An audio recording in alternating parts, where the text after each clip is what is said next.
रियासती तहकीकाती एजेंसी यानी SIA ने सुबह सवेरे जनूबी कश्मीर के अनंतनाग, कुलगाम और शोपियां नामी 3 अजला में 11 मकामात पर तलाशी ली। ये तलाशी SIA ने पुलिस स्टेशन बिजबिहाड़ा में दर्ज एक केस के सिलसिले में अंजाम दी। 17 अप्रैल 2024 को जबलीपुरा बिजबिहाड़ा में राजा नामी एक गैर मकामी स्ट्रीट वेंडर के कत्ल केस के सिलसिले में यह कार्रवाई की गई है। इस कत्ल के पीछे बड़ी मुजरिमाना साजिश का पता लगाने के लिए तलाशी कार्रवाई अंजाम दी गई। तलाशी के दौरान मोबाइल फोन, इलेक्ट्रॉनिक गैजेट्स और जारी तफ्तीश से मुताल्लिका दस्तावेजात कब्जे में ले ली गई हैं, जिनका मुकदमे की तफ्तीश के दौरान जांच पड़ताल और तज्जिया किया जाएगा।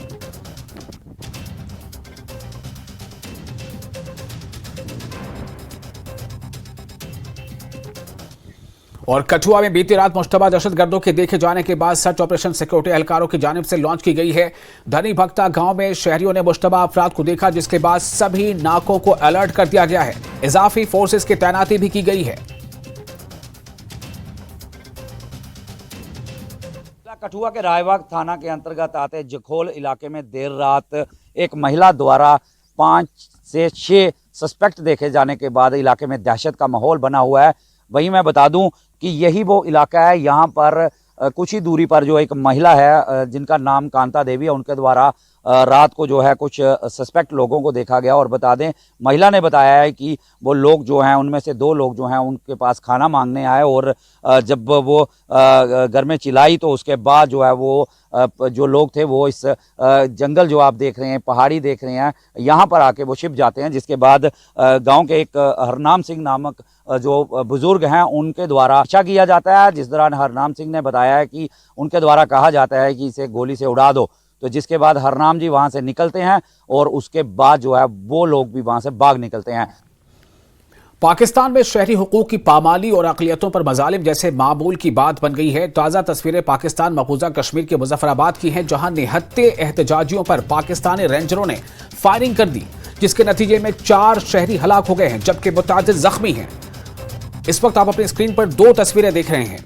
एक तरफ श्रीनगर यानी जम्मू कश्मीर, जो भारतीय जम्मू कश्मीर है, उसके श्रीनगर लोकसभा सीट पर जमहूरियत के जश्न में लोगों ने बढ़ चढ़कर एक दिन पहले हिस्सा लिया और रिकॉर्ड पोलिंग हुई। लोगों ने हक रायदही का इस्तेमाल किया। जबकि दूसरी जानिब जो पाकिस्तान मकबूजा कश्मीर है, वहां महंगाई के खिलाफ एहतजाज हो रहे हैं और एहतजाज कर रहे शहरियों पर पाकिस्तानी रेंजरों ने फायरिंग कर दी। हुकूक के लिए आवाज बुलंद करने वाले कश्मीरी शहरियों पर तशद्दुद और जुल्म बर्पा किया गया। पाकिस्तानी रेंजरों की फायरिंग के बाद वहां हालात और कशीदा बताए जा रहे हैं।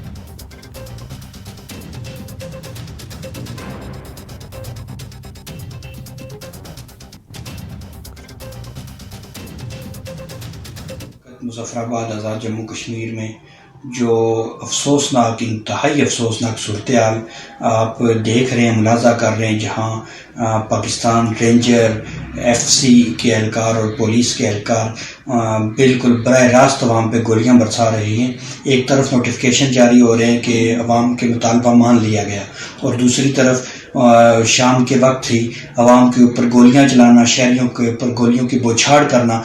दरअसल ये क्या पैगाम दिया जा रहा है? ये श्रीनगर के अंदर अगर यही जुल्म सितम हो तो हम तो उसको भारतीय मजालम से तशबीह देते हैं, जो कि भारतीय मजालम है। लेकिन मुजफ्फराबाद में भी ऐसी ही सूरत हाल कि अवाम अपने बुनियादी हकूक और जो आइन ने उनको प्रोवाइड किए हुए हैं फंडामेंटल राइट्स, उनको अगर क्लेम करने के लिए हुकूमत वक्त से और इंतज़ामिया से अगर वो मुतालबात करते हैं तो उनके ऊपर संजीदगी के साथ सोचने की ज़रूरत है, उनके मुतालबात को पूरा करने की ज़रूरत है। अवाम को सस्ता आटा, सस्ती बिजली देने की जो फंडामेंटल राइट है, उनका बुनियादी हक है, उसको यकीनी बनाना हुकूमत वक्त की जिम्मेदारी है। इंतज़ामिया को हम देख रहे हैं काफ़ी दिनों से कि वो कहीं किसी मुजाहिरीन में से कोई किसी नौजवान को कोई थप्पड़ रसीद कर रहा है, कोई गोली मार रहा है उसको, कोई लाठी चार्ज कर रहा है। तो ये तरीकाकार बिल्कुल गलत है। ये तरीकाकार अवाम को इश्तियाल देने के मुतरादिफ है, और जो कुछ भी अगर अवाम से रिएक्ट में कुछ हो रहा है फोर्सेस के साथ, इसकी बुनियादी जिम्मेदार हुकूमत वक्त और इंतज़ामिया है। और मैं बिलखसूस कहूँगा कि वज़ीर आज़म आज़ाद कश्मीर ने जो बड़ा अफसोसनाक बयान दिया था कि इनके बुजुर्ग आगे अमली इकदाम करेंगे, आएँ और रास्ते बंद करें, तो ये अवाम को सरासर दावत देने वाली बात थी, मुश्तइल करने वाली बात थी कि आप आएँ और फोर्सेस का मुकाबला करें। और फिर कहाँ गया वो वज़ीर आज़म, कहाँ गए वज़रा जो गायब है इस वक्त। मेरा मुतालबा है बैसियत वकील, बैसियत कारकुन Jammu Kashmir liberation league, being secretary information liberation league, एक जिम्मेदार होने की हैसियत से मैं हुकूमत वक्त से भी मुतालबा करता हूँ और आज़ाद कश्मीर की तमाम सियासी और पार्लिमानी जमातों से भी मुतालबा करता हूँ कि तशद्दुद जो हो रहा है अवाम के ऊपर, इसके लिए भरपूर किरदार अदा करें कि इस तशद्दुद से जितना हो सके पीछे हटा जाए और इफ़ाम और तफ़हीम के साथ मुतालबात को मान के अवाम को डिस्पर्स किया जाए, उसको पुरअमन अपने घरों की तरफ भेजा जाए। बहुत शुक्रिया। श्रीनगर पालवानी हल्के में कल लोकसभा इंतखाबात के चौथे मरहले के तहत पोलिंग हुई। कश्मीरी माइग्रेंट वोटरों में पोलिंग की शरह 39% रही है। 2019 और 2014 के मुकाबले में माइग्रेंट्स के डाले गए वोटों की तादाद में वाज़ेह इजाफा हुआ है। सियासी माहिरीन और आमतौर पर कश्मीरी पंडितों ने पोलिंग के अमल में कश्मीरी पंडित वोटरों की इतनी बड़ी तादाद में शिरकत को सराहा है। कश्मीरी पंडित रहनुमा और बीजेपी तर्जुमान अजय भारती ने इसे एक अच्छा और मुस्बत इशारा करार दिया। उन्होंने कहा कि पोलिंग में पंडित वोटर्स की बड़े पैमाने पर शिरकत जमहूरी अदारों में इनके एतमाद की अक्कासी करता है। सर, सबसे पहला सवाल यही, आपको क्या लगता है कि जिस तरह से एक रिकॉर्ड तोड़ ब्रेक हुआ है और पिछले जितने भी आंकड़े थे, जितना भी परसेंटेज है, सब ब्रेक हो गया, भारी दुश्वारियों के बावजूद, कितना पॉजिटिव आप इसको मानते हैं? बहुत ही बड़ी बात है, बहुत पॉजिटिव है और इसके लिए मैं पूरे समाज को बहुत बहुत बधाई देना चाहता हूं, धन्यवाद भी करना चाहता हूं कि आपने हमारे कहने पर, पार्टी के कहने पर और आदरणीय नरेंद्र मोदी जी की इच्छा के अनुसार बड़ी संख्या में लोग आकर वोट डालने लगे। और जो एक तोहमत लगती थी कि कश्मीर का विस्थापित शायद वोट नहीं डालता है, उस सारे भ्रम को दूर कर दिया। क्योंकि जिस वक्त इस सरकार ने एम फॉर्म की जो कठिन प्रक्रिया थी उससे मुक्ति दिलाई तो लोग बड़ी संख्या में आकर वोट डालने लगे। लेकिन इसमें समीर जी मैं आपको ये बताना चाहूँगा कि ये परसेंटेज और बड़ी हो सकती थी अगर जो इलेक्शन कमीशन की जो प्रोसेस था, जो वहाँ पर ऑफिशियल्स थे, जो AERO माइग्रेंट और उनके टीम जो थी, अगर उनकी मिसमैनेजमेंट और उनका जो इनएफिशिएंसी अगर नहीं होती तो संख्या शायद ये 50, 55, 60 तक चली गई होती। क्योंकि लोग आए, बहुत बड़ी संख्या में लोग आए, लेकिन वहाँ पर उनके पास एपिक कार्ड भी, जो कहा गया था आपने एपिक कार्ड या आधार कार्ड लेकर भी आइए तो आपको वोट डालने दिया जाएगा, वो नहीं हुआ। और अब फिर हमने जो इंडिविजुअली ऑथराइज करवा कर जो BLO को इन्वॉल्व करके बहुत संख्या में लोगों को वोट ARO के पास भेजकर वहां से ऑथेंटिकेट किया करने के बाद भी फिर पोलिंग स्टाफ ने उनको मना कर दिया। जहां पर एक ही एम फॉर्म जिसने भरा था, जिसमें परिवार के सारे नाम, अगर 4 नाम है 4 नाम भरे, लेकिन एक का वोट आया, 3 का नहीं आया। वो 3 लोगों के नाम हम दिखा रहे हैं कि एम फॉर्म भी दिखा रहे हैं और उसके साथ उनका एपिक कार्ड भी दिखा रहे हैं, फिर भी उन 3 लोगों को वोट डालने नहीं दिया गया। तो इसलिए मैं कह रहा हूं कि संख्या जो वोटिंग परसेंटेज दिख रही है वो उससे ज्यादा हो सकती थी। लेकिन जो आस्था दिखाई है और जिन लोगों से हमारी बात हुई वो 3 चीज़ों पे तो ज़्यादा फोकस कर रहे थे।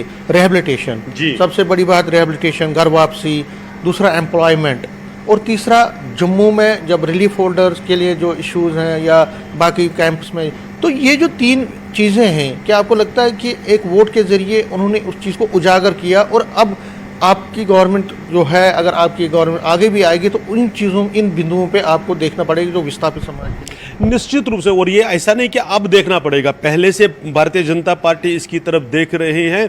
और अगर जो मैं कल की वोटिंग का इम्पैक्ट देख रहा हूं, अब जो कश्मीर के कॉन्टेस्टेंट्स हैं, जो कैंडिडेट्स हैं, अगर आप देखेंगे कल दिन के बाद, दोपहर के बाद उनके इसमें परिवर्तन आया है। अब उनको लगता है कि कश्मीर का विस्थापित वोट की कीमत है। ये समाज को मैं इस चीज़ की बधाई देता हूं कि जो आपने अपनी वोट की कीमत एस्टैब्लिश कर दी, ये बहुत बड़ी, यही इंपॉर्टेंट था। और इसलिए उसके लिए सरकार को इसलिए बधाई कि आपने एम फॉर्म की प्रक्रिया को कम से कम जम्मू और उधमपुर में खत्म करवा दिया।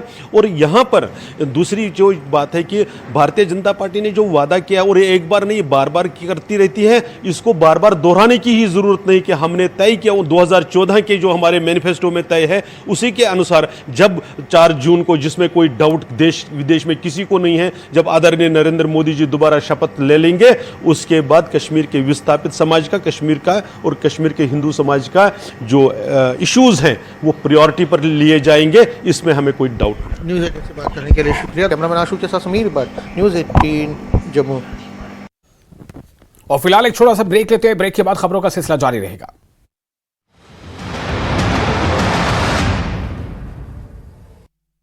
मां के हाथ। जम्मू स्टेशन के पास ट्रेन की चपेट में आने से महिला गंभीर रूप से घायल को स्थानीय लोगों की मदद से सदर अस्पताल में भर्ती कराया गया।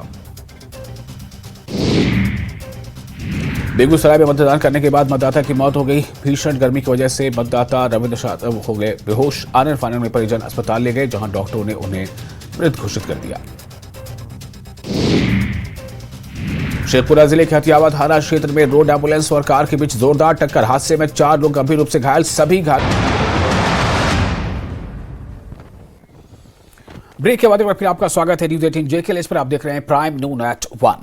पालमानी नशिस्त श्रीनगर में कल वोट डाले गए। वोट की शरह में काफी हद तक इजाफा हुआ। त्राल के एक पॉलिटिकल एक्टिविस्ट शेख रशीद ने बताया कि आने वाले असेंबली इलेक्शन में इसके मुस्बत असरात मुरतब होंगे।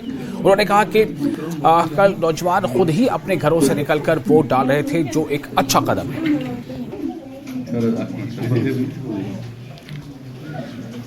मंजर मैंने देखा वोटिंग का, तो मैंने देखा कि हर उम्र के लोग इसमें पेश थे। खुसूसन जो हमारी यंग जनरेशन है, नौजवान तबका, वो भी पेश था वोट डालने में, और ये खुशाइंदा कदम है। मुझे लगता है कि आने वाली असेंबली इलेक्शन में अगर जहां आज 40% हुए, वहां असेंबली इलेक्शन में इंशाल्लाह 80-90 के आसपास मुझे लगता है कि टर्न आउट होगी।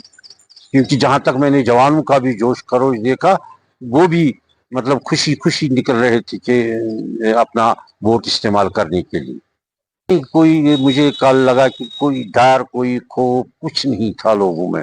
लोग खुशी ना उनके पास जाता था कोई कि आप निकलो, या कोई मतलब पार्टी वर्कर भी नहीं जाता था वो उन्हें निकालने के लिए, बल्कि वो खुद अपनी मर्जी से, मैंने देखा कि लोग एक बदलाव चाहते थे और वो खुद निकलते थे।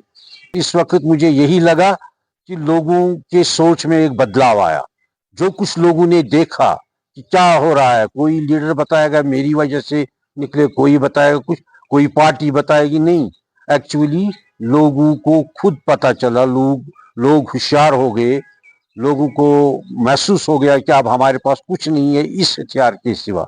लोगों ने खुद ये रियलाइज किया और लोग खुद निकले।